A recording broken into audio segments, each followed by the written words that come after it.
Hey guys, welcome back to another Tech Up PC build video.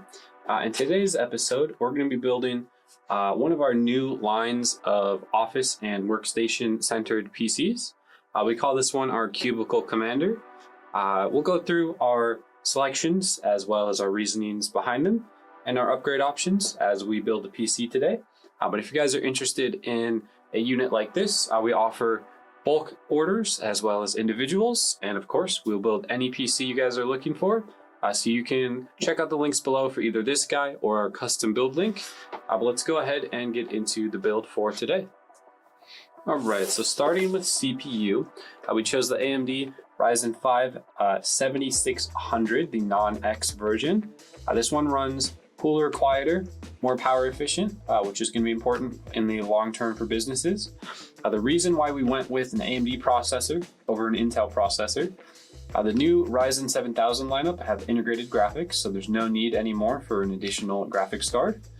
The graphics are pretty good on this. If you're going to be doing Photoshop, any 3D work, anything like that, it's going to be as equally, if not a little bit more capable than an Intel counterpart. As well as the AMD AM5 socket is going to offer an upgrade path for the future for businesses that are looking for a one-stop long-term solution. Instead of having to buy a new unit every year, they will be able to upgrade this unit and keep the longevity going a little bit longer. So that's our processor there. And to pair with this guy, we went with the Gigabyte UD A620 ITX motherboard. ITX for our case because we like to keep these small. That way, you don't have a giant tower taking up all your desk space or your floor space in your work area. This also offers Wi-Fi, Bluetooth, and all of the features we need. This is a very reliable motherboard. It's going to go ahead and offer us upgrades in the future like we just talked about, and it is a great selection. As for RAM, we went with 16 gigabytes of DDR5, 5200 megahertz. So you can, of course, upgrade this unit up to 64 gigs of RAM on our website. Really just depends on the workloads you're looking for. For your typical workloads, your Word, PowerPoint, Excel, emailing, anything like that, this is going to be more than enough. But as for 3D workloads, we do recommend getting 32 or 64 gigs of RAM, as well as upgrading this CPU to a Ryzen 7. And the final component for our motherboard here is our SSD. So this guy here, we just went with the 1 terabyte M.2 SSD. This is just a SATA 3, so 6 gigabytes per second max read-write interface on this. We do offer, of course, PCIe offerings up to 4 terabytes on our website. It's really up to you, whatever configuration you're looking for. But this one here is just mostly centered around typical light workloads. So let's go ahead and assemble all these parts. So we're going to start by opening up the motherboard, pulling it out, and in here, beneath the motherboard, are going to be some accessories we're going to need. We're going to need the rear I/O cover there. We're going to need an extra M.2 screw and our 2 Wi-Fi Bluetooth antennas. And then we can go ahead and take the box out of here. We're going to set these aside. These are going to be for later when we install everything in the case. And we'll keep our M.2 screw out. We take our ITX motherboard out of its packaging. And go ahead and unbox our CPU as well. So a great benefit of this non-X processor from AMD is that they come with a CPU cooler. This guy right here. This is going to be a great CPU cooler for this chip. It's going to keep it running cool, quiet, and at maximum performance as well. So you're going to notice once I take the CPU out here that there's going to be a little diamond that's going to line up with a diamond on our motherboard as well. So as you can see here, there's going to be a gold diamond at the top corner here. And then there's also going to be a little triangle or diamond right here on the top side of our socket. So in order to install our CPU, we're going to go ahead and open the socket. line up our triangle with the triangle on the motherboard. Give it a little wiggle after we drop it in just to make sure it's in. As you can see here, we have two triangles. We have one on the actual ILM socket and one on the CPU. Now we can go ahead and close the retention mechanism and put our retention bar under the little hook and pop off our CPU socket cover. So I always mention this, but keep this socket cover because if you ever need to RMA or return this motherboard, it will require it to come back with this installed. So keep that with the motherboard box in case you have any issues with your motherboard at a later time. All right, so we're gonna go ahead and take a Phillips head screwdriver and remove these 4 screws here. If you're using a different CPU cooler other than the stock one, check your manual. It may require these stock AM4 or AM5 mounting brackets here, but ours does not. And now we're gonna go ahead and open up our cooler. We're gonna slot it down into place.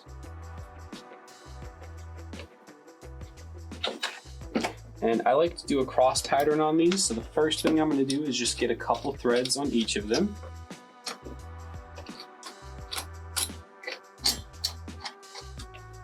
And once I get a couple threads, I'm just gonna go around in a cross pattern, evenly distributing the pressure to make sure we get a good mount.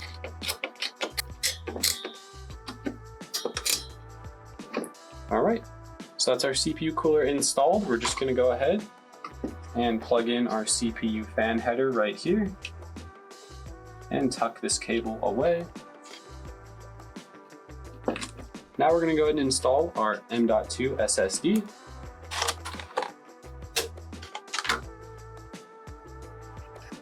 So we're gonna slot it in. It is keyed, it will only go in one way. Just like that. Open up our M.2 SSD screw that came with our motherboard and secure it to our chipset cover here. So the last thing we have to do on our motherboard assembly here is install our RAM. So you will notice a notch on the DIMM here, right in the center. There's also going to be a corresponding notch on the motherboard here. So I want to make sure you line those two up when you're installing them. We're going to first open the DIMM slots by pushing down on these two clips here. And now we're going to go ahead and push evenly on both sides once we have it clicked in, and you make sure the notch lines up. And you'll hear it snap down, just like that. If you feel too much pressure and it's not snapping down, you probably have the RAM stick in the wrong way. Go ahead, check it out and flip it around. All right, so that's our RAM installed and our motherboard all ready. We're gonna go ahead and prepare the case for the motherboard and power supply installation. Okay, so we've got our case here. Went ahead and took the top cover off as well as our side panel. The first thing we're gonna install, just so you don't forget, and I don't forget, is our rear IO shield here. And this IO shield is gonna go in the back, right where the fan is here. Let me show you a little bit better here, right here. So it's only gonna orient one way. You can always double check either on the text with it or with your motherboard. But once you get it lined up the correct way, it will just press in. And there we are, that's our rear IO cover installed. We're gonna move this cable out of the way for now for our rear fan. And we're gonna take our motherboard and slot it in.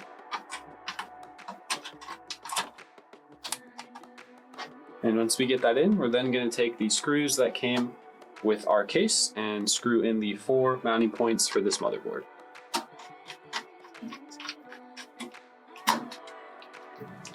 All right, so with our motherboard fully screwed in, we're now going to take our front panel connectors. So the power button, the power LED, our front panel audio, front panel Type-C, and our USB 3 connector, and plug them in. The reasoning for this case, the Asus Prime case, It's a small form factor, like we originally said. It offers great expandability, the addition for a graphics card, additional 3.5 or 2.5 inch SSDs, and it has great front panel I/O to pair with this motherboard. It's got a Type-C connector, like we said, which is perfect for most business applications nowadays. So we're going to start with our HD audio connector. It's going to be right here on the left-hand side, this little white connector. You notice that there's going to be a blank pin here, along with a missing pin on the motherboard side. We're going to line that up and plug it in. We'll cable manage this later, pull it all through, but now we're going to go ahead and plug in our Type-C connector into the respective housing right down here. And our front panel, USB 3.0 Gen 2, is going to be this connector right next to our Type-C one. You're going to notice that there is a notch on this connector here, right at the top right there.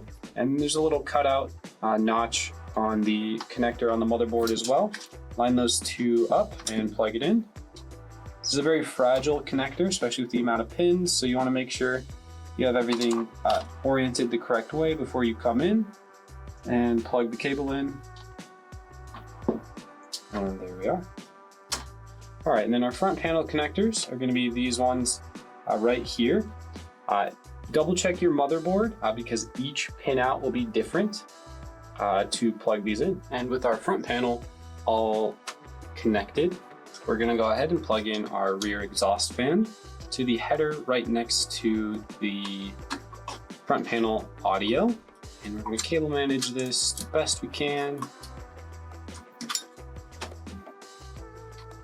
All right, so now all we have left to do is install our power supply and route those cables and do cable management in the back. And speaking of power supply, we want the Thermaltake Smart 500 watt 80 plus. This is pretty power efficient and it has a great 5-year warranty. It's got all black cables and it is more than enough for what we're doing here today. To install this, we're going to have to use this front bracket here. This is where the power supply mounts. So let's go ahead and get that all installed and ready to go. So to install this power supply, we're going to go ahead and feed all the cables through to the back. So to install our power supply, we do have to go ahead and unscrew 2 screws. One here for this internal bracket here that's up front. Then we can go ahead and lift up and pull our bracket out and install our power supply in it. Sliding it in. And then using 4 screws that came with the case or your power supply sometimes to secure it to this bracket here.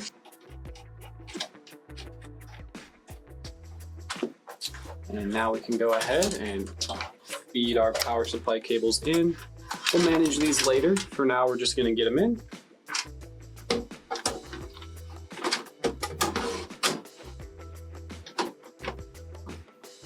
And we can now hook the power supply onto the 2 hooks at the front.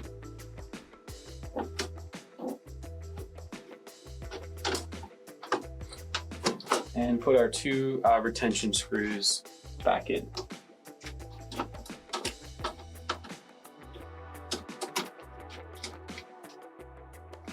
That's our power supply installed. We now just have to feed all the cables in the back, manage the ones we don't need, and run the correct ones out the front and plug them in.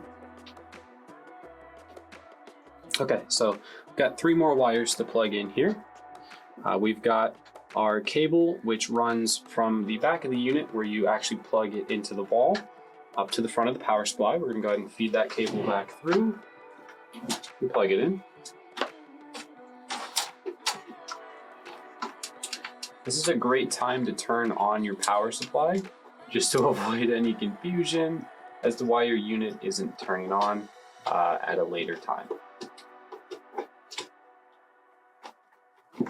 With that plugged in, we're going to go ahead and secure our 24-pin motherboard header and our 8-pin EPS CPU power connector at the top left here.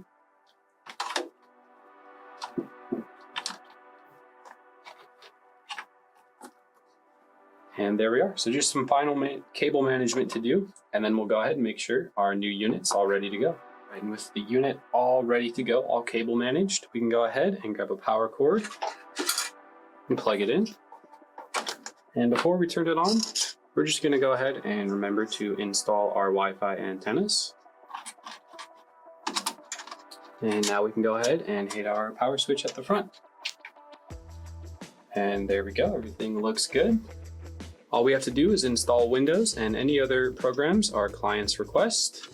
But that's gonna wrap up today's video. Thank you guys for watching. Leave a like, comment, and subscribe. If you have any questions, leave them in the comments below, and with the help of the community, we'll be sure to assist you. If you saw any parts or tools you need in the video, check out the links below, or check us out at techdep.com. If you're interested in outfitting your business with your own Cubicle Commanders, there's also gonna be a contact form below. But if you're also interested in any other custom PC build, we do offer those. They'll also be linked below, or you can check it out at techdep.com. But we'll see you guys in the next episode.